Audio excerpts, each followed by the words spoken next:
আজ ভোর 4টেয় উঠেছি। এক বিশেষ আমন্ত্রণে আমরা আসানসোল যাব। সকালে উঠে চা খেয়ে যথারীতি আমি তো বাসি ঘর ঝাড় দেবই। যখনই কোথাও বেরোই বাবা মা শ্বশুর শাশুড়ির আশীর্বাদ নিয়েই ঘর থেকে বেরোই। ভোরবেলায় তো খুব একটা ওঠা হয় না। স্টেশনে এসে বেশ ভালোই লাগছিল। শেওড়াফুলি জাংশনে এই পাইকারি বাজার দেখে মনে হলো কত মানুষ আমাদের খাবার জোগান দেওয়ার জন্য ব্যস্ত। ট্রেনে চেপে যেন শান্তি। বড্ড টেনশন হয় ট্রেন ধরতে গেলে। ট্রেনে চেপে ঝালমুড়ি খাবো না এমন তো হতেই পারে না। বাউল গান শুনতে শুনতে ট্রেন জার্নিটা কখন যে শেষ হয়ে গেল বুঝতেই পারলাম না। আজ আমার পিস্তুত দিদির নাতনির এনগেজমেন্ট। সম্পর্কটা অনেক দূরের মনে হলেও এই যে আমার বড্ড আপনজন। ডান দিকের পাঞ্জাবি পরা মানুষটি কনের কাকা। তার সম্বন্ধে যতই বলি ততই কম বলা হয়। এমন মানুষ পৃথিবীতে আছে বলেই এখনও পৃথিবীটা এত সুন্দর।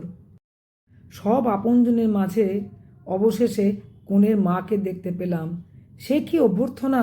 সত্যি এ যেন ভোলার নয়। এটি আমার আরেকটি দিদি। মায়ের পরেই যদি কারো স্থান হয়ে থাকে সে হলো এই দিদি। আমার বোনঝিটি কঠিন জীবন সংগ্রামের মধ্যে দিয়ে তার দুটি মেয়েকে এত সুন্দরভাবে লালন পালন করেছে দেখে আমার চোখে জল এসে গেল। বঞ্জিটির তখন অনেক অল্প বয়স।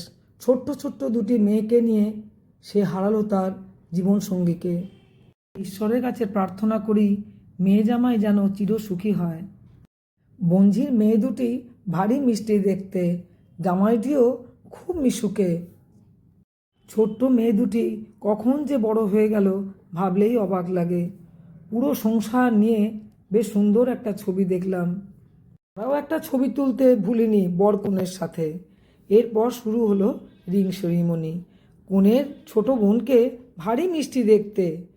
ওই আসরেও দুই বোনের খুনসুটি খুব ভালো লাগছিল।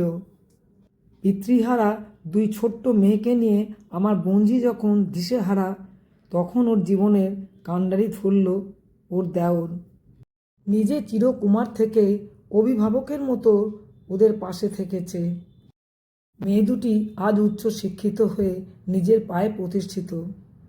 মেয়ের এই আনন্দের দিনেও মায়ের চোখে জল দেখে আমার বলতে ইচ্ছা করলো, তোর মতো ভাগ্যবতী হয় কজন? তুই একটা হিরে হারিয়ে 3টে মানিক পেয়েছিস। জামাইকে বরণ করতে বঞ্ঝির নাচটি আমার বেশ লেগেছিল। আমি ভাবতে পারিনি যে রানু আমার বঞ্ঝি এত সুন্দর পারফর্ম করতে পারে। ভগবান তোকে আরও সুখ দিক, তোর মুখের হাসি চিরকাল অমলিন থাকুক। জামাই বরণের গানটি ভারী সুন্দর ছিল, কিন্তু সেটি দিতে পারলাম না কপিরাইটের ভয়ে। প্রচুর খাওয়া দাওয়া, নাচ গান, সুন্দর একটা সময় কাটালাম সেদিন। চিরস্মরণীয় হয়ে থাকবে আমার। আশা রাখছি ওর বিয়েতে এর থেকেও আরও বেশি এনজয় করব আমরা। কনের বোনের পারফরমেন্সের তো কোনো তুলনাই হয় না। আমি আগে জানতাম না ও এত ভালো নর্তকী। আজ তোমাদের সাথে অনেক গল্প হলো। আবার একদিন আসবো নতুন কোনো গল্প নিয়ে। ততদিন তোমরা খুব ভালো থেকো।